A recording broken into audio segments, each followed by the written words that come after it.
अस्सलामुअलैकुम, नमस्ते, सत श्री अकाल। कैसे हैं आप लोग? उम्मीद करते होंगे खुश होंगे। मैं हूं हज़ीका अली और मेरे साथ है तारिक नियाज़ी। अस्सलामुअलैकुम, नमस्ते, सत श्री अकाल। उम्मीद करता हूँ ठीक होंगे, खुश होंगे। दोस्तों जहाँ रहें खुश रहें, माँ बाप का ख्याल करें, क्योंकि माँ बाप में तो सभी कुछ है। चैनल को सभी सब्सक्राइब कीजिए, वीडियो को भी लाइक करें, दोस्तों के साथ शेयर करें, बेल आइकन को जरूर प्रेस करें ताकि हर नहीं आने वाली वीडियो आपके पास तुरंत पहुँच जाए। तो आज की वीडियो है, आज की हमारी वीडियो है साहिब हू नेवर लेफ्ट। तो स्टार्ट करते हैं अपनी वीडियो को without wasting any time. So let's start. Okay guys, तो वीडियो का टाइटल है Sahib who never left, full documentary.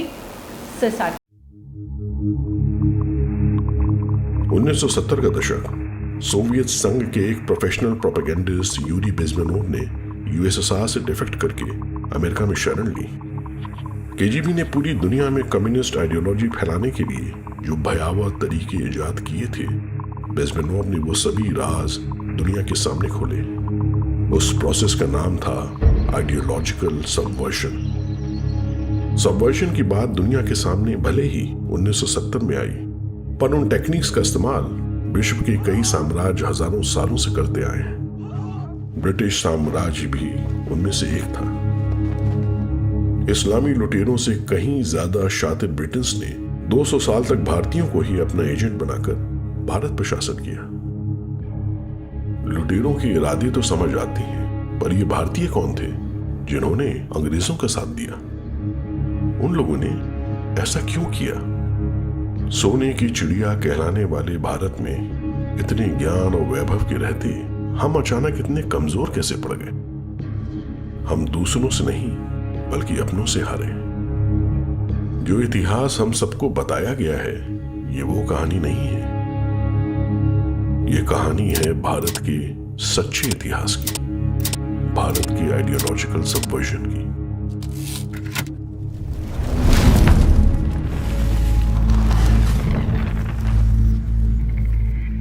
स्वतंत्रता आखिरकार, क्या ये सच था? 200 साल की वो काली रात आखिरकार खत्म हो गई थी। अंग्रेज जा रहे थे बड़े बड़े जहाजों में भरकर इंग्लैंड के लिए। हमारे चेहरे तो देखने लायक थे। कल वो सुबह होगी जिसके लिए लाखों लड़े।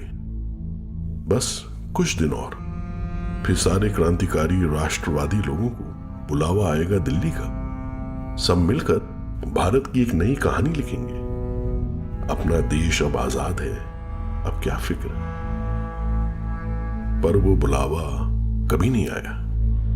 बंद दरवाजों के पीछे न जाने किन किन समझौतों पर साइन किए गए। फिर अचानक से शोर हुआ कि 10 हफ्तों में देश हिंदू मुसलमानों में बांट दिया जाएगा।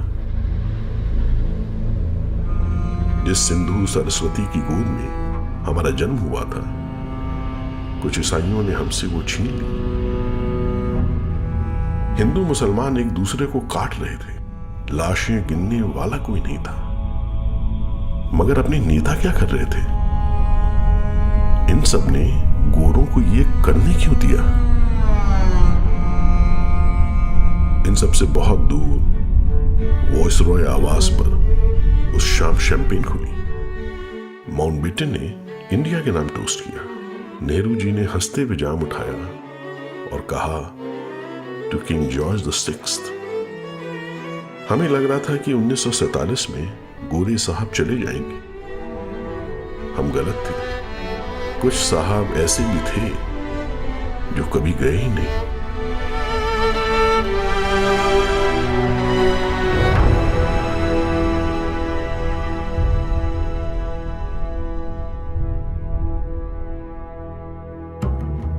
बात है आज से 1000 साल पहले की। भारत इस्लामिक लुटेरों से जूझ रहा था। सिंध के इस पार भी अब इस्लामिक तानाशाही थी। पैसे जनता से लूटे जाते थे, पर बड़ी जोर जबरदस्ती करनी पड़ती थी। लुटेरे तो मुट्ठी भर ही आए थे, पर करोड़ों जाहिलों को कौन संभाले? आखिर कितने सर काटे जा सकते थे? शेर शाह जैसे अफगानों ने यहीं के लोगों को लेकर शिकदारों की फौज बनाई। हर शिकदार के नीचे सैकड़ों सैनिक। अकबर के समय में ऐसे सैनिक लगभग 44 लाख थे। इनका काम होता था गरीबों की आत्मा में सरकार का डर बनाए रखने का। इन्हीं फौजों में होते थे दरोगा, दरोगा साहिब, जिनके पैरों की आहट से ही भूखी नंगी जनता कांपने लगती थी।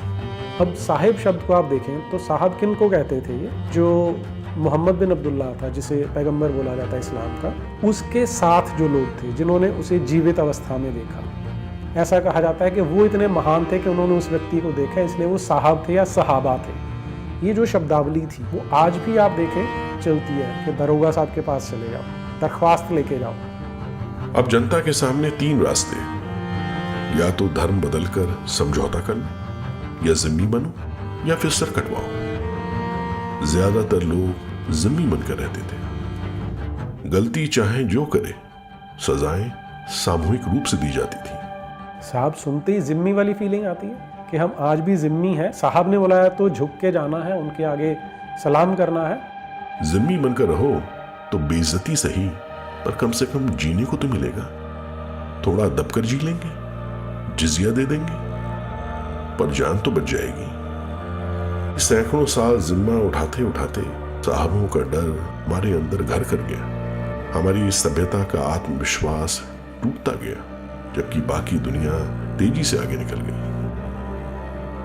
राम राज्य जैसे विचार अब जनमानस में बस एक बहुत पुरानी स्मृति भर थे। अब तो बस यही रहता था कि कौन सा लुटेरा जा रहा है और कौन आ रहा है। ईस्ट इंडिया कंपनी ने 1757 में आसानी से बंगाल जीत लिया। अरबों खरबों की संपदा वाले राज्य अनगिनत थे। असली चुनौती थी अपने से कई 100 गुना बड़ी आबादी को काबू में रखना। पर ये जनता अलग थी, डरी हुई थी, और इस्लामी काल के मुलाजिम भी नौकरी खोज रहे थे। The highest art of warfare is not to fight at all, but to subvert anything of value in the country of your enemy. Bharat का सामाजिक तंत्र, शिक्षा, धर्म, आदर्श भले ही हमारी सभ्यता की विशेषता थे, पर हर समाज की तरह सैकड़ों सालों की गरीबी और भुखमरी के बाद कुछ समस्याएं भी पैदा हो गई थी। इन दरारों को भांपकर ब्रिटेन की आंखें चमक उठी। The Soviets used the phrase ideological subversion. What do they mean by it? Ideological subversion is the process to change the perception of reality to such an extent that despite of the abundance of information, no one is able to come to sensible conclusions. It's a great brainwashing process which goes very slow, and it's divided in 4 basic stages. The first one being demoralization. In case of religion, destroy it, ridicule it, replace it with various sects, cults, and taken away from the supreme purpose of religion, to keep people in touch with the supreme being.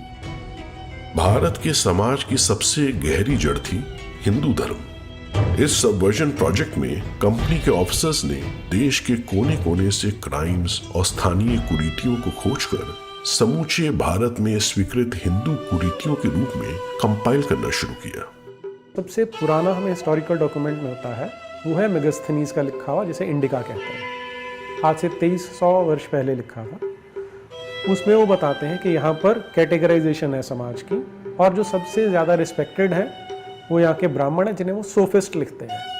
लेकिन वो साथ में एक बात बड़ी स्पष्ट लिखते हैं कि इस समाज में कोई भी चाहे तो ब्राह्मण बन सकता है, क्योंकि ब्राह्मण का जो जीवन है वो सबसे कठिन है। इस्लामी लुटेरों के काफी दुश्मन हिंदू अब ईसाई अंग्रेजों के हत्थे चढ़ गए। सैकड़ों किताबें लिखी गई, जिन्हें इंडोलॉजी एक्सपर्ट्स आज एट्रोसिटी लिटरेचर बुलाते हैं। सती, देवदासी, ठग और ब्राह्मणिकल पैट्रियार्की जैसे मुद्दे इसी प्रोजेक्ट की उपज थे।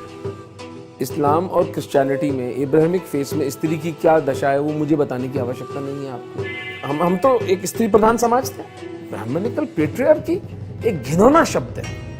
ब्राह्मणों का योगदान इस देश की अस्मिता है, इस देश की जो प्रज्ञा है, इस देश में जो वैदिक संस्कृति का जो स्पंदन है, उससे कभी उऋण हो सकता है हिंदू समाज? Brahmins are like the brain of Hinduism. उस ब्रेन को ही मलाइन कर दिया वामपंथियों मलेच्छों ने, और आप होने दिया हमने उसको। थोड़ा रुक के जरा देखो तो सही भाई, उपनिषदों का ज्ञान, गीता का ज्ञान, पुराण हमारे, महाभारत, रामायण, ये ज्ञान कैसे बचा? ब्राह्मणों ने बचाया श्रुति के द्वारा। औरंगजेब के लिए कहते हैं एक एक मण जनेऊ रोज उतरवाता था। किसके उतरवाता था? ब्राह्मणों के उतरवाता था। अगर ब्राह्मण इस देश में धर्मांतरण कर लेते तो हिंदू धर्म बचता? राजपूत लड़ पाते? किसके लिए लड़ते राजपूत? लैटिन और अंग्रेजी बोलने वालों ने गूढ़ हिंदू ग्रंथों को गलत सही ट्रांसलेट किया। कंपनी के इन साहबों ने भारतीय सभ्यता को एक खिलौने की तरह ऊपर नीचे से घुमा घुमा कर देखा, समझने का नाटक किया और मास प्रिंटिंग की टेक्नोलॉजी से खूब भ्रांतियां फैलाई। Distract people attention from the real religious organizations with fake organizations. And it always starts with Ram Mohan Roy as the founding father of this neo-Hinduism. Ram Mohan Roy was an employee of the East India Company. In Calcutta.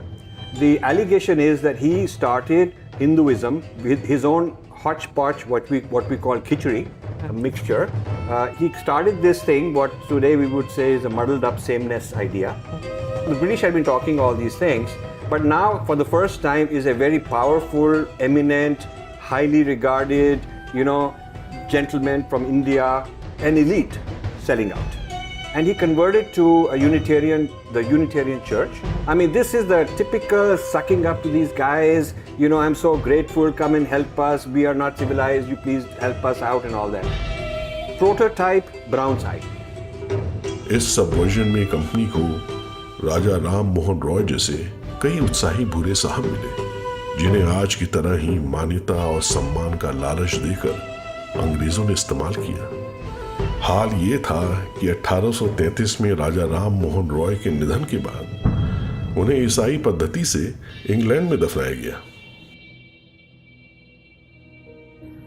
There obviously in every society there are people who are against this society. The moment all these movements will be directed in one direction, right? This is the time to catch that movement and to continue it until the movement forces the whole society into collapse, into crisis.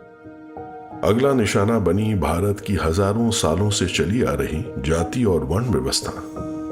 जब अंग्रेज भारत में आए तो 500 में से 400 से ज्यादा रियासतें शूद्र राजाओं की थी, पर सबवर्जन करने के लिए दरारों को और गहरा करना जरूरी था। गोरों ने वर्ण और जाति को कास्ट में बदल दिया, जबकि कास्ट एक स्पेनिश पोर्चुगीज कॉन्सेप्ट था, कास्ता, जिसका भारत से कोई लेना देना ही नहीं था। उन्होंने रवांडा में भी कास्ट सिस्टम क्रिएट कर दिया। अब वहाँ तो कोई ब्राह्मण नहीं थे। जब आप अंग्रेज़ों द्वारा स्थापित 1871 से बाद के सेंसस देखना शुरू करते हैं तो हर सेंसस कमिश्नर को ये एक्सप्लिसिट ऑर्डर्स थे कि तुमने इनको कास्ट में लिखना है, कास्ट को कैटेगराइज करके लिखना है। और जो लिख रहा है वो अपने आप रिपोर्ट्स भेजता था कि यहाँ के लोग इस कास्ट को नहीं मानते हैं, लेकिन ऊपर बैठा ब्यूरोक्रेट बोलता था कि लिखना, इसलिए यहाँ पर वर्ण को, जाति को, कुल परंपरा को, सबको कास्ट वर्ड में ढाल दिया गया। और आज हम उसी के गुलाम होकर ऐसा मान लेते हैं कि हम सदा से ही कास्टिस्ट सोसाइटी रहे हैं। रोमन्स की डिविडे एट इम्पेरा की पॉलिसी को अंग्रेज अच्छी तरह निभा रहे थे। ब्राह्मणों और क्षत्रियों को अत्याचारी आर्यन आक्रमणकारी बताकर उन्हीं के सर उस समय की दिक्कतों का दोष मढ़ दिया गया, जबकि इसकी असली वजह कंपनी की लूट और इस्लामिक काल की कुरीतियां थी। समाज के भेदों को और गहरा बनाते हुए मुसलमानों से गोहत्या फिर से जोर शोर से शुरू करवाई गई। 1871 के क्रिमिनल ट्राइब्स एक्ट से कई जातियां जन्मजात अपराधी घोषित हो गई। ऐसी पॉलिसीज और तेजी से घटते संसाधनों के बीच भारत का प्राचीन सामाजिक ढांचा ढहने लगा। Education. Distract them from learning something which is constructive, pragmatic, efficient. Take away the initiative from people. Take away the responsibility from naturally established links between individuals, group of individuals, and society at large, and replace them with artificially, bureaucratically controlled bodies. William Bentinck ने 1835 में English education act लाकर भारतीय शिक्षा और गुरु शिष्य परंपरा का अंत भी शुरू कर दिया। मैकॉले के चलते भारत के लोगों को अब यॉर्कशायर की झुग्गी झोपड़ी वाली शिक्षा लेनी थी। मैदान में युद्ध के बजाय किसी को क्लासरूम में हताश कर देना कहीं अच्छा था। लूट से उजड़ चुका समाज परंपरागत पाठशालाओं को दान कहां से देता। एक एक करके पाठशालाएं और गुरुकुल बंद होने लगे। शिक्षा के बिना आबादी अब केवल अनपढ़ मजदूरों और किसानों का समूह बनकर रह गई। हमें व्हाइट मैन्स बर्डन बुलाया जाता था, अंग्रेजों का बोझ। अंग्रेज मिशनरी गरीब बच्चों को घर से ले जाते और उन्हें कॉन्वेंट्स में रखकर अंग्रेजी तौर तरीके सिखाते। जब ऐसी पढ़ाई करके वो बच्चे कॉन्वेंटों से निकलते तो उन्हें अपने ही माँ बाप, अपना समाज अजनबी लगता और चालाक मिशनरी अपने सगे। पिता की जगह अब फादर ने ले ली थी। जिस देश को पूरे यूरोप ने लूटा, उसके बच्चे बच्चे को विश्वास दिलाया गया कि उनकी संस्कृति पिछड़ी है और लुटेरे क्रिश्चियंस के तौर तरीके वैज्ञानिक। इस तरह धर्म, जाति, समाज और शिक्षा हर स्तर पर भारत की भोली भाली जनता का एक्टिव डिमोरलाइजेशन हुआ। The next stage is destabilization. Dropouts or half-baked intellectuals are now occupying the positions of power in the government, civil service, business, mass media, educational system. You are stuck with them.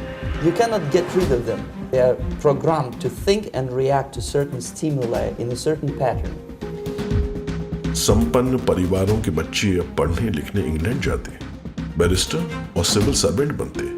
वापस आने पर इन भूरे साहबों के दिल में मैली कुचली जनता के लिए कोई सहानुभूति नहीं बची रहती थी, बल्कि अब तो इन्हें डर लगता था कि ब्लडी विलेजर्स मालिकों को कहीं ज्यादा गुस्सा न दिला दें। इंप्रेशन चौपट हो जाएगा।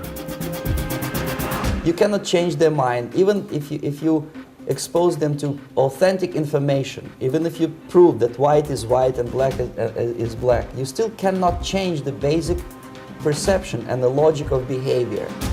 ब्रिटिश राज खुश था। राज के संरक्षण में राजे रजवाड़े भी अय्याशी कर रहे थे, पर सबसे खुश थे भूरे साहब। मालिकों ने ब्लैक डॉग्स को रूल करने का पावर अब उनको जो दे दिया था। जिन एलीट्स ने खुद को प्रूव किया, उन्हें गोरों ने जागीरें, तमगे और सम्मान दिया। किसी को राय बहादुर, किसी को खान बहादुर, तो किसी को नाइटहुड।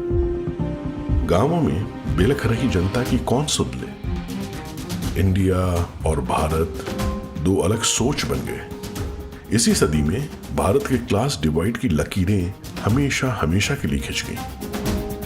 आम जनता ने भी अब आस छोड़ दी थी। ब्रिटिश साम्राज्य का सूर्य अब कभी भी अस्त होता नहीं दिख रहा था। 1947 तक ब्रिटिश राज के एडमिनिस्ट्रेशन का मेन इंजन था इंपीरियल लेजिस्लेटिव काउंसिल। इस काउंसिल में इंडियंस को अनौपचारिक मेंबर्स के रूप में चुना जाता था। देश के सबसे बड़े भूरे साहब, जमींदार, राजकुमार, वकील, मजिस्ट्रेट और व्यापारी इसका हिस्सा बनते थे। जाहिर सी बात है, ये वही लोग होते थे जिनकी वफादारी पर क्राउन को पूरा विश्वास था। We think that subverter is a person who is going to blow up our beautiful bridges. No, subverter is a student who comes for exchange, a diplomat, an actor, an artist. You have your own person who has studied the oppressor, and because he is an insider to the culture, he perfects it to the extent, to levels that no foreigner can.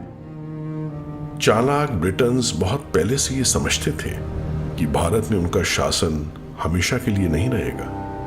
Bureaucracy की बढ़ती निरंकुशता देखकर empire को बचाने के लिए Elon Octavian Hume ने 1885 में कांग्रेस का गठन किया।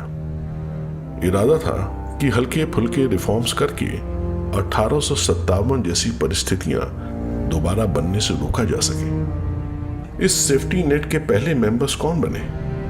वही इंपीरियल काउंसिल जैसे भूरे साहब। ह्यूम का डर गलत नहीं था।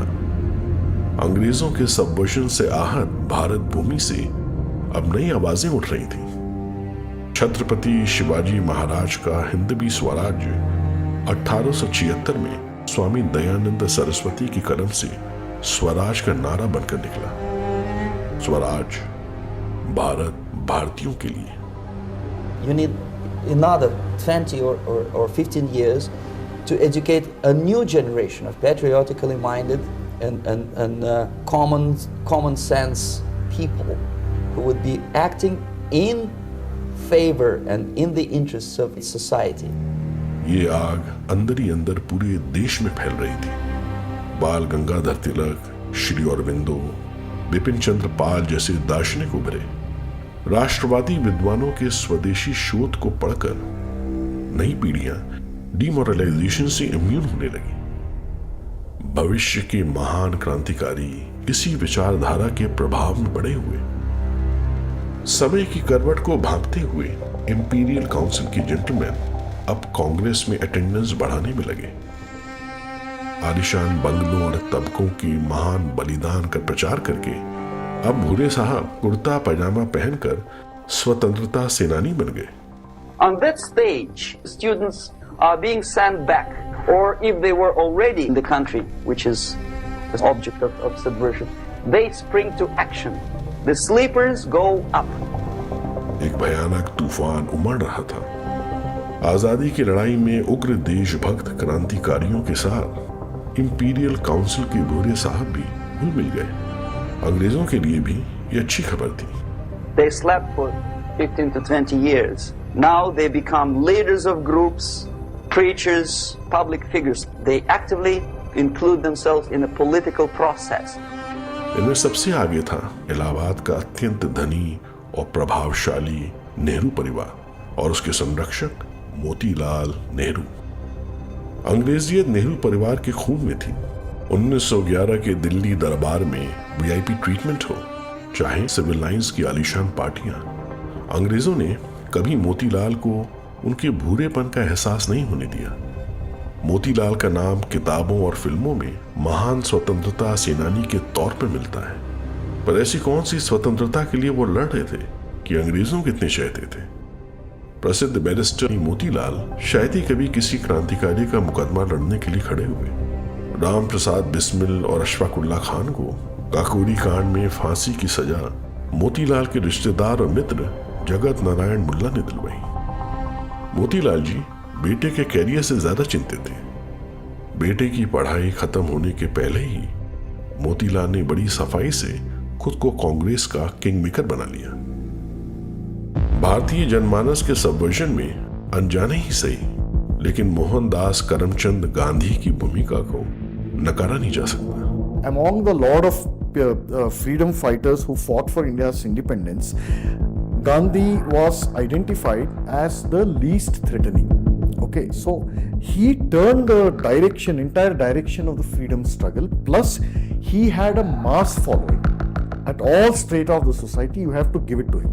He had a mass following which no other leader had. अगर किसी ने गांधी का हिंद स्वराज पढ़ा हो तो वो ऐसी अजीब सी किताब है कि वो उसमें खुद से सवाल पूछे जा रहे हैं, खुद से उसके उत्तर दिए जा रहे हैं। उसमें उनकी अहिंसा की एक बड़ी अजीब सी अवधारणा है जिसमें ये कहा जाता है कि चोर को मत मारो। क्यों? क्योंकि मान लो तुम्हारा पिता ही तुम्हारे घर में चोरी करने आ जाए तो क्या उसको मारोगे? अब आप इस लॉजिक की कल्पना मैं तो नहीं कर सकता। इस तरह का लॉजिक जो है वो गांधी जी ही दे सकते थे। 1928 में मोतीलाल ने गांधी से सोर्स लगवाकर बेटे जवाहरलाल नेहरू को कांग्रेस अध्यक्ष बनवा दिया। यहीं से कांग्रेस में परिवारवाद की परंपरा का शुभारंभ भी हो गया।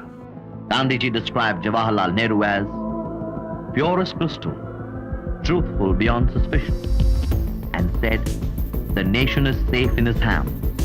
नेहरू एक सच्चे भूरे साहब थे। भारत की जमीनी सच्चाई से मीलों दूर वो फेबियन सोशलिज्म वाले क्रांतिकारी थे। इलाहाबाद और इंग्लैंड में अंग्रेजों के बीच पले बड़े नेहरू गलत समय पर गलत जगह आकर खड़े थे। पापा की पार्टी के अध्यक्ष बनकर वे भारत को पूर्ण स्वराज दिलाने वाले नायक बनने के सपने देख रहे थे, पर शतरंज के प्यादे तो कोई और ही सजा रहा था। एम्पायर के क्राउन का सबसे बड़ा हीरा भारत था। भारत में जब स्वतंत्रता एक निश्चित सच्चाई बनकर उभर रही थी, उसी दौरान अंग्रेजों ने इंपीरियल काउंसिल के एक और भूरे साहब को लंदन में कल्टीवेट किया, Mohammad Ali Jinnah. Winston Churchill specifically cultivated Jinnah. I think the India House or one of those institutions in England, they recently released all this correspondence with Jinnah and Churchill, meeting minutes and the correspondence that they had. Jinnah was cultivated specifically by Winston Churchill and some other British leaders. 15 years ago, he did his dirty job and nobody cared. Now he makes it a political issue. He demands recognition, respect, human rights, and he rallies a large group of people. And there are violent clashes between him and police, his group and ordinary people. That is destabilization. Now the root of the Dravidism has been set. The root of the Khalistan has been set. There's a period when the Islamists are thrown more toward the radical Islamic ideas. We see in the 1920s how the people, the Muslims of the southern belt, that is the Muplahs, they were really mobilized to fight for a caliphate, which even the Turkish people didn't want. Then comes the era of the communists in the 1940s when they spoke about the splitting of the various fractions wherever there is a Muslim majority. So there were a lot of things which were happening, a lot of movements, a lot of separatist idea which were really brewing more and more in India. जिन्ना और उसके साथियों ने 1945 आते आते भारत की सांप्रदायिक हालात काफी बिगाड़ दिए थे। पूरा देश जल रहा था और कांग्रेस के सभी आंदोलन असफल हो चुके थे। भूरे साहबों ने सही समय पर पाला बदला और नेताजी की प्रसिद्धि की लहर पर चढ़ गए। ब्रिटिश राज ने भूल करते हुए आजाद हिंद फौज के ऑफिसर्स पर देशद्रोह के ट्रायल्स शुरू किए।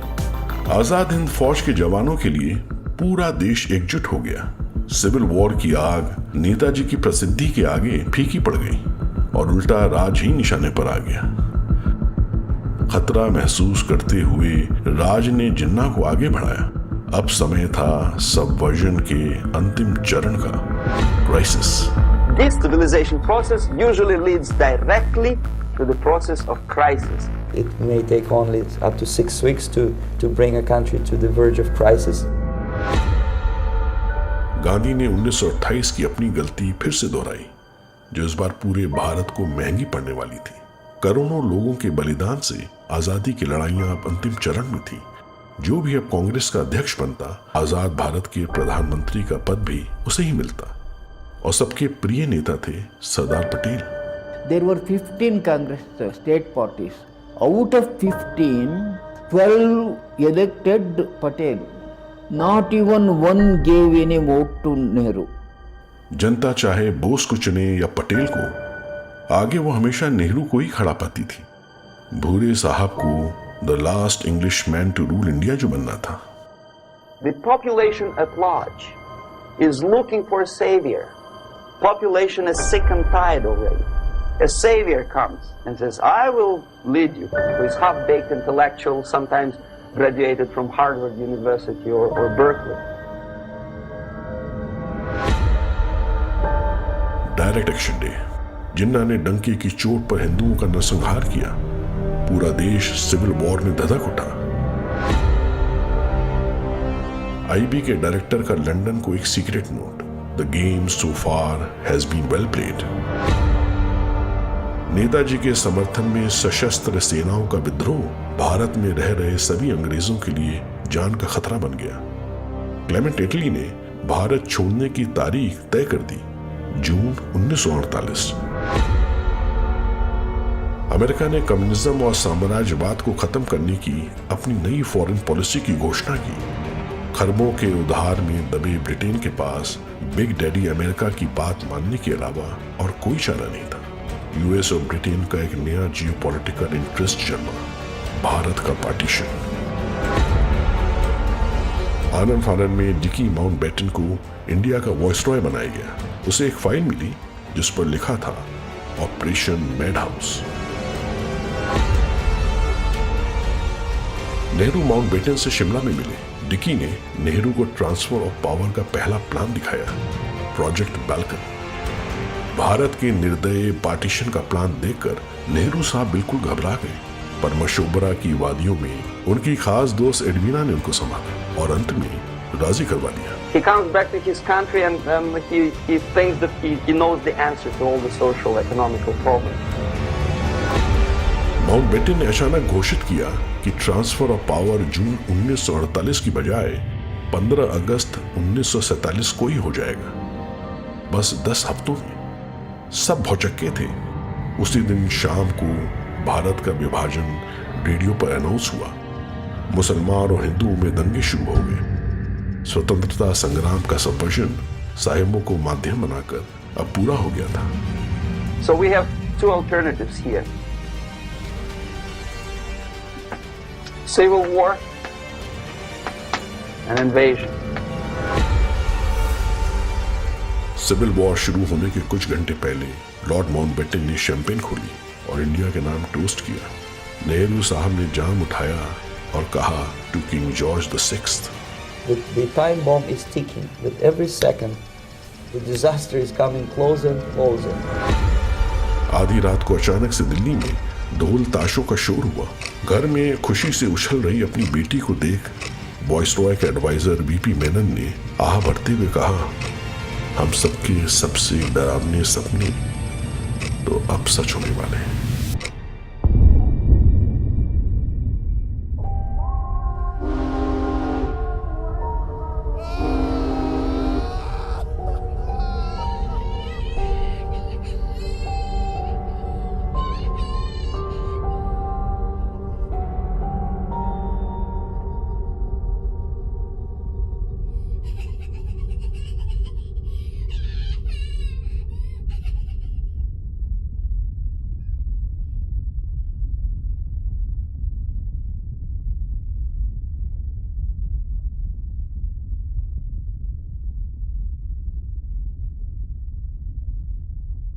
जी जनाब। अच्छा, वक्त के साथ साथ मुझे ऐसा लगता है जो वो नहीं होता प्याज, उसके जो खुल रहे हैं मज़ीद से मज़ीद नई से नई चीज़ सामने आ रही है। इस वीडियो ने यूं समझ लें कि झंझोड़ के रख दिया, आंखें खोल के रख दी। ये रोंगटे खड़े हो गए, ये देखो। मैं पता क्या सोच रहा हूँ, रोंगटे हैं ही नहीं। अच्छा, मैं ये कह रहा हूँ कि कोई ऐसा तरीका कि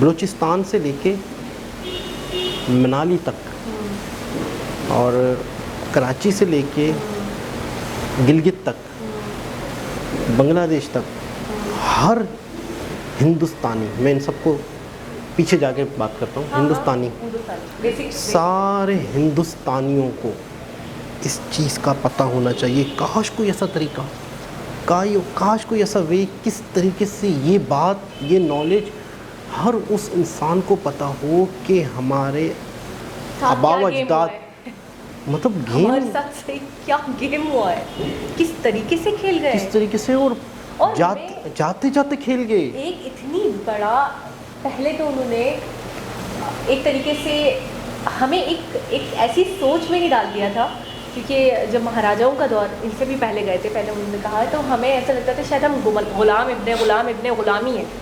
और काफ़ी हद तक उन्होंने बीच में कहा भी कि लोगों की तो उम्मीद ही ख़त्म हो चुकी थी, उनको लगता था बस यही लाइफ है, ऐसे ही रहना है इनकी ग़ुलामी के साथ ही। तो एक ये वाली सोच हमारे जहन में डाल दी थी कि सही गलत एक तरीके से हमें समझ ही नहीं आता था, हमें पता ही नहीं था आवाज़ कैसे उठानी है। अच्छा, बाद में जब जो फ्रीडम फाइटर्स के नाम पर आकर चूना लगा कर गए, उस चूने के बारे में तो मैं वाकई अभी चूना ही बोलूँगी इसको, उस चूने के बारे में तो आज तक हमें खबर नहीं थी। यानी कि मैंने इतनी बुक्स पढ़ी हैं अपनी PhD की, अपनी सोशल स्टडीज़ की, और मैंने बहुत पढ़ा है आज़ादी के बारे में, लेकिन आज मुझे ऐसा लगा कि शायद मेरे स्कूल में भी कोई एक बेसिक चैप्टर भी मुझे नहीं पढ़ाया गया है। यानी कि रियलिटी और आपका जो एक कोर्स आउटलाइन है, वो तो दोनों बिल्कुल टोटली डिफरेंट है। यानी कि उसमें कहानी कुछ और ही सुनाई गई है। कायदे आज़म, गांधी, नेहरू, जवाहरलाल नेहरू का बहुत जिक्र आता है हमारी बुक्स में, नेहरू और जितने भी लीडर्स थे, तो ये जो बाहर से पढ़कर आए थे और फिर आकर इन्होंने आज़ादी के लिए आवाज़ उठाई और फिर इन्होंने कम्युनिटीज़ की बात करना शुरू की, इन्होंने रिलीजन की बात करना शुरू की, इन्होंने कहा हमें तो बड़े मसले मसाइल थे, हम तो साथ नहीं रह पा रहे थे। मुझे आज भी वो जुमला हमेशा याद रहेगा और आज भी याद है कि मैंने अपनी BSc की बुक में 9th के 10th की बुक में पढ़ा था कि ये दो ऐसी कौमें थी, हिंदू और मुस्लिम, ये कायदे आज़म ने फरमाया था कि दो ऐसी कौमें थी जो कई सौ साल से भी एक साथ रहकर एक दूसरे में जम ना हो सकी। इस वजह से पाकिस्तान का मुतालबा बहुत ही अहमियत का हामिल था और बहुत अहम था। आज मैं ये वीडियो देखने के बाद उस जुमले के बारे में सोच रही हूँ कि उस जुमले का तो दूर दूर तक कोई लेना देना वास्ता ही नहीं था रियलिटी से। बिल्कुल ऐसा ही है। कोई फसाद तो था ही ना, हिंदू मुस्लिम को लेकर अगर झगड़े हो रहे हो, झड़पे हो रहे हो तो समझ आता है। आप उसको इस तरह से समझ लो कि एक स्क्रिप्ट था, उन्होंने वो स्क्रिप्ट अदा करना था, इसको इस तरह से समझ सकते हैं। एक एक्ट करना था, एक रोल, उनको एक कैरेक्टर मिल गया। बिल्कुल ऐसे ही है। अच्छा, दो बातें करूँगा मैं। पहली बात तो ये है कि लीडर्स कौन होते हैं, जो असल लीडर्स होते हैं। मैं आपको बिल्कुल दुनिया में बड़े बड़े लीडर्स की मिसालें पड़ी हुई हैं। लीडर्स वो होते हैं जो आवाम के मसाइल को आवाम में रह के समझते हैं और आप उसी माहौल का हिस्सा होते हैं। जब वो अपने आसपास वाले माहौल देखते हैं, परेशानियां देखते हैं और उन परेशानियों का हल ढूंढते हैं, फिर अपने ही आगे वालों के साथ एहतजाज करते हैं, अपने हक मांगते हैं। कोई भी लीडर्स बाहर से पढ़ के कौन आता है? एक शख्स मुल्क से बाहर पढ़ रहा है, वकालत कर रहा है, अंग्रेज़ों के साथ उसका उठना बैठना है, तो वो तो वही सीख कर आएगा ना। तो उस शख्स को ग्राउंड रियलिटी, परेशानियों की क्या फिक्र, क्या टेंशन, और उन चीज़ों पे वो क्यों टेंशन लेगा और उसको क्यों महसूस होगी, वो दर्द उसके दिल में क्यों जगेगा। पहली चीज़ ये कॉमन, अक्सर हम ऐसे लीडर्स देखते हैं, जैसे मोदी जी आज इस मुल्क के लीडर हैं, तो आप देखें कि वो इसी मुल्क के हैं। वो बाहर से नहीं पढ़कर आए। वो मतलब वहीं उन्हीं मसाइल को देखा, उन्होंने उन्हीं चीज़ों को देखा, उसी रंग नस्ल, उन्हीं चीज़ों के, जो यहाँ से बाहर जाके पूरी ज़िंदगी गुजारी हो, वहाँ पे अयाशी की ज़िंदगी गुजार रहे हो, उन्हें क्या पता। दूसरी चीज़ ये पॉइंट है, अगर इस पे नज़र डाली जाए तो ठीक है ना, उनके दिल में आग कैसे लग गई अचानक से कि हिंदू मुस्लिम को अलग होना चाहिए। ठीक, अच्छा लग सकती है, अच्छा लग सकती है, कैसे लग सकती है? लग सकती है कि आज भी कम से कम हिंदुस्तान तो ये चीज़ समझ गया है, लेकिन आज भी हम, मुझे ऐसा लगता है, उसी गुलामी में हमारा आका चेंज हो गया है। ब्रिटिश ख़त्म होके अमेरिका की तरफ, हाँ, अंग्रेज़ों की तरफ हम चले गए हैं। लेकिन यार मैं बिल्कुल सच कहूँगा, शायद उन्होंने हमें इंजेक्शन लगाए हैं, हमारे बाप दादाओं को इंजेक्शन लगाए हैं। आने वाली नस्ल, अच्छा अब थोड़ा सा शऊर जो हो रहा है या होगा या आने वाले वक्त में होगा, वो मैं समझता हूँ उन्हीं की देन है जो इंटरनेट, उन्हीं की देन है जो सोशल मीडिया। और आप यकीन करो, मैं इतना ज़्यादा शुक्र अदा करूँगा, इतना ज़्यादा शुक्र अदा करूँगा अगर इस बारे में रिसर्च हो रही है, अगर इन चीज़ों को, इस नॉलेज को कलेक्ट करके वीडियोस बन रही हैं, यकीन करें तो मैं कहूँगा तो ये आप लोग पाकिस्तानियों पे बहुत बड़ा कर्म कर रहे हो। बहुत मैं तो कहूँगी एहसान कि आपने हमारी आंखें खोल के रख दी। हमारे में से तो किसी को तौफीक नहीं हुई, हमें तो मुझे तो अभी भी यकीन करो, मुझे टाइम चाहिए। मुझे ऐसा लग रहा है इस वीडियो को मुझे 6 से 7 बार कहीं बार देखना है, अकेले में अपने माइंड के अंदर इसको फीड करना है, इसका एक वर्ड और एक बात, बिल्कुल और ऐसा ही। उसके बाद मुझे अपने लोगों के, जो इर्द गिर्द के मेरे लोग हैं, उनको मुझे अपनी रियल हिस्ट्री बतानी है कि हमारे साथ क्या सीन हुआ है और हमें क्या बताया गया। मतलब मुझे कोई चुप नहीं करवा सकता। मैं सोशल मीडिया को छोड़ देती हूँ, मैं दूसरे मीडियम्स को छोड़ देती हूँ, मैं खुद अपने बलबूते पे जितना कर सकूँगी मैं ये चीज़ फैलाऊँगी, क्योंकि बहुत मैं दाद दूँगी इनकी रिसर्च पे, इनकी प्रोडक्शन पे। इन्होंने ऐसी डॉक्यूमेंट्री बनाई जिसके अंदर एक डाउट को क्लियर करके रख दिया। अच्छा, कास्ट सिस्टम पे आते, हमारी बुक्स में हमें पढ़ाया, मेरे दिल में सबसे बड़ा मेल था, मैं आज एक्सेप्ट करती हूँ, मेरे दिल में सबसे बड़ा मेल था हिंदूज़ को या इंडियंस को लेकर ये कि ये कास्ट सिस्टम लाए हैं, और ये इनके यहाँ कास्ट सिस्टम होता है कि किसी को ऊंच और किसी को नीच समझते हैं। हम इसको धर्म का हिस्सा समझ रहे थे। एग्जैक्टली। और हमारी बुक्स में हमें ये पढ़ाया भी गया है कि ये इंट्रोड्यूस करवाने वाले ये लोग हैं, इनकी यहाँ ये चीज़ें जाति और ये सब बहुत होती था। और जब पार्टीशन वाली बात हुई थी तो उसके अंदर हमें कुछ बुलेट पॉइंट्स बताए जाते थे कि ये वजूहात थी, जी ये वजूहात थी, इनको आप रट्टा मारें, क्योंकि हमारे एग्जाम में वो कंपलसरी क्वेश्चन आता है कि क्या वजूहात थी पाकिस्तान के बनने में। तो उसमें उस बुलेट पॉइंट्स में हमें, उस मेन पॉइंट्स में हमें एक ये बात भी बताई जाती थी कि हिंदू हमसे बहुत फ़र्क करते थे, वो ज़ात और पात के मामलात को बहुत ऊपर रखते हैं और उस बिना पर वो भेदभाव करते थे। और ये बहुत वैलिड और बुलेट पॉइंट था उस चीज़ का। इस पार्टीशन का, मैं ये सोच रही हूँ कि अगर ऐसा था और ये पुरखों से चला आता था और आ रहा था, पहली बात तो हम इतने साल कैसे रहे, इतने सदी कैसे रहे साथ में, पहली बात हमेशा से कई कैसे रह रहे, हजारों साल से रह रहे हैं। ये पहले साल में ही कुछ करते थे, दूसरे साल में ही हम अलग होते, तीसरे साल में ही हम अलग होते, ठीक है, पहली बात ये। दूसरी बात ये है कि अभी इस वीडियो में क्लियरली क्या दिया गया है कि कास्ट सिस्टम इनका है ही नहीं, इनके ऊपर खुद एक तरीके से हावी किया गया, लागू किया गया। और जब इनके ऊपर क्या, जब हम और ये सेम ही थे, एक ही थे, तो हम पर उस वक्त ये लाया गया, उस वक्त ये अंग्रेजों के द्वारा लाया गया है, इनका खुद का अपना नहीं है या हमारा खुद का अपना नहीं है। और जब डिवाइड हुआ था तो उस वक्त भी इनका ये फॉर्मूला था कि जो रियासत जिसके साथ चाहे इलाक कर ले या अपनी अलग रियासत बना ले, इनका मतलब उनका टुकड़े टुकड़े करना उनका। कि अगर रियासतें 5000 रियासतें फॉर सपोज, तो 5000 टुकड़ों में बांटते हैं हिंदुस्तान को। मतलब अच्छा, इनका क्या, मैं अच्छा, नहीं एक चीज़ समझ और- पा रही हूँ इनका गेम क्या था। अच्छा, एक चीज़ कम से कम होती कि सबसे पहले तो यहाँ के जो नेता थे अगर वाकई सिंसियर होते, वाकई नेता होते, तो पता, अच्छा जो वाकई नेता थे वो भी थे बोस जी, ठीक है ना, अच्छा उनको फिर गायब कर दिया गया। मतलब वाकई नेता वाले जो थे, जो वाकई लड़ रहे थे, वाकई तो जो वो वाकई थे तो वो वाकई नहीं रहे ना, फिर वाकई नहीं रहे, वाकई निकल लिए, फिर उनको हटा दिया गया ना, गायब कर दिया गया, उनको पर्दे से ही गायब कर दिया तो गया। सबसे पहला जो मैं समझता हूँ एक जुमला होता कि सबसे पहले तो हम इनको भगाएं, सबसे पहले तो ये जाएं, फिर हम देखते हैं हम भाई भाई ना। किस तरीके से इस कंट्री को चलाते हैं। कोई एक नेता होता जिसकी सब सुनते हैं, जैसे गांधी जी थे, उनकी सब सुनते थे। मैं आपको एक और वैलिड पॉइंट बताऊं, भाई तुम बाहर से आके मेरे घर में घुसे हो, तुमने कब्जा लिया, ठीक है, अब तुम कहते हो कि तुम छोड़कर जा रहे हो, तो तुम निकलो, ये हमारे भाई भाई का मसला है ना, हम आपके जाने के बाद सॉर्ट आउट करेंगे। हमें अलग रहना है, मुझे अपने भाई को 2 कमरे देने हैं अपने घर में, मुझे अपने भाई को 1 कमरा देना, नहीं देना या हमारी बन जाए, हम सॉर्ट आउट कर लें, हम बाद में कोई एग्रीमेंट के तहत साथ में रह लें, हम उसके चलो हकूक मान रहे हैं, आपको आपके दिल में बहुत दर्द है, हम उसके हकूक मान रहे हैं, हम उससे बात कर लेंगे, हम उसको वो राइट्स दे देंगे जिसपे उसको मसला है। आप तो निकलोगे इस फुर्सत में, आप कौन होते हो डिवाइड करने वाले, आप कौन होते हो लाइन बनाने वाले, आप कौन होते हो, किस रूल के तहत, आप तो खुद घुस कर आए हो, आप तो खुद चोर हो, आप तो खुद बेईमानी से लुटेरे हो, आप कैसे आए हो और आप कैसे लाइन बना रहे हो? सबसे पहले तो ये बात पूछनी चाहिए थी ना इनसे। अच्छा, बहुत सारी मूवीज़ बनी है, जब ये वीडियो चल रही थी तो इसमें जो क्लिप्स थे उन्हीं मूवीज़ के अंदर से निकाले गए क्लिप्स थे बाकायदा, जिससे ये जाहिर हो रहा था, जिससे ये पता चला था कि इस पर बाकायदा मूवीज़ बनी है, इस पर बाकायदा अवेयरनेस के लिए बात हुई है। लेकिन इस वीडियो में सारी एक नॉलेज थी जो जगजा करके। अच्छा, इसका सबसे बड़ा प्रूफ है कि उनके अपना ही शख्स सारी चीज़ें डिटेल से बता रहा है। देखे ना उनका अपना ही शख्स। इसके बाद तो मैं लग रहा है कोई क्लास दे रहा हूँ, उसके बाद बता रहा हूँ मैं, हमने कैसे किया, हम क्या क्या लाए, हम अनस्टेबिलिटी लाए, हम डिमोरलाइजेशन लाए, तो मतलब वो सारी बातें तो बता रहा था कि हमने क्या क्या चीज़ें, क्या फसाद बर्पा करें। तो इसके बाद क्या प्रूफ रह जाता है? हमारे यहाँ एक सबसे बड़ी कमी सर्च की, रिसर्च की, हासिल करने की, बातों को पता करने की। लेकिन हम लोगों को इतने उलझनों में, इतने मसाइल में डाल दिया गया है, इतनी महंगाई में, इतनी बेरोज़गारी में। अच्छा, इनका मकसद ये है कि यहाँ पर कभी तरक्की ही ना हो, ये ज़िंदगी भर गुलाम, हमारे जाने के बाद भी गुलाम दर गुलाम रहे। एजुकेशन सिस्टम भी वो अपना देंगे, इंडिया ने तो अपना एजुकेशन सिस्टम चेंज कर दिया। अच्छा, एक और बात, बाकायदा जिस दिन आज़ादी वाकई ऐलान हुआ था, असल आज़ादी, वो कुछ महीने कुछ दिन पहले थी। बाकायदा इस दफ़ा ये भी बताया गया था कि मोदी जी बाकायदा उस दिन भी मतलब कि फलानी जगह पर आज़ादी का झंडा लहराया, फिर 15 अगस्त को भी लहराया।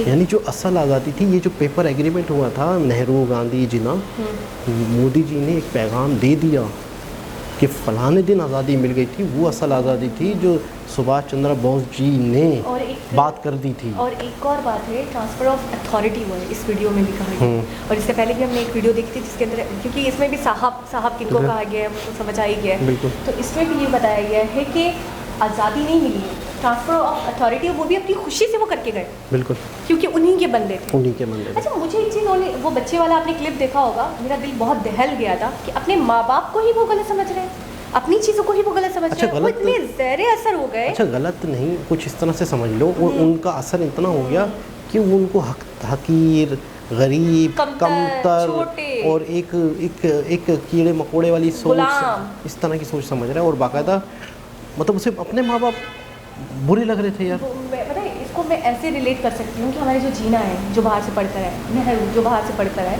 तो इन लोगों के अंदर भी ये चीज़ नहीं रही ना। इनके यहाँ भी इन्होंने वो नहीं, उसी असर में थे ये, उसी वो ही असर, वो उसी बच्चा, मुझे यही लग रहे हैं कि वो उनको सही गलत, जैसे मैं गलत इंसान के साथ, व्यक्ति के साथ रहती हूँ, मैं अच्छा खासा अरसा उसके साथ गुजार देती हूँ, उसके बाद मैं अपने माँ बाप से भी मिलूंगी अगर 20-25 साल के बाद, तो मुझे वो इंसान गलत नहीं लगेगा, चले वो कितना भी गलत हो, चाहे वो मर्डरर हो, चाहे वो कोई भी हो। तो ये इस तरीके से मुझे ऐसा लगा कि ये जो दो थे, ये दोनों जो थे, तो इनको शायद गरीबी, एक कहते हैं ना विक्टिम कार्ड खेला है इन्होंने, गरीबों के लिए काम कर रहे हैं, गरीबों के लिए कर रहे हैं, मुस्लिम हिंदुओं के लिए ये हुआ वो हुआ, जो भी किया हमने मुल्क के लिए किया, लेकिन इसके पीछे जो वजह थी वो वजह ये नहीं थी, वो वजह कुछ और ही थी। बिल्कुल ऐसा ही है, लेकिन बहुत ही यूँ समझ लें कि आंखें खोल देने वाली वीडियो, बहुत ही ज़्यादा हकीकत से करीब तर, और अगर इन कड़ियों को देखें तो वाकई पता चलता है कि ये सब कुछ हुआ है। तो दोबारा किसी और वीडियो से मुलाकात होगी, जब तक के लिए अल्लाह हाफ़िज़।